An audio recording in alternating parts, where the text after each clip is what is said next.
At sa ating accomplishment report, lumapit sa atin si Lolo Angelo Fernandez noong Miyerkules. At ito po ang kanyang sumbong noon. Nananawagan ako sa health center namin sa Taguig. Kung sino man ang namumuno sa inyo, napagsabihan ninyo na ang staff ninyo na si Odisa, huwag kang bastos. Pati ako matanda na may kapansanan, hindi mo pinalampas. Wala kang mudo.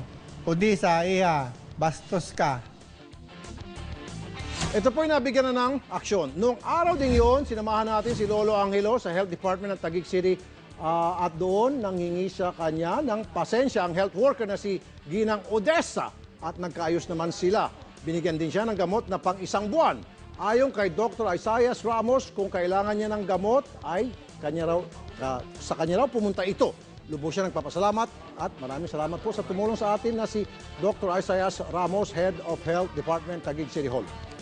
Sir Rapi, maraming salamat po sa tulong ninyo sa akin na ibinigay po sa pagpunta namin dito sa City Hall. Nagkaayos na po kami at tinanggap ko po kanyang paghingi ng kapatawaran sa akin.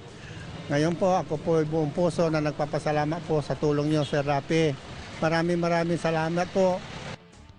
Be sure to come back. Use 5 everywhere. Copyright 2016.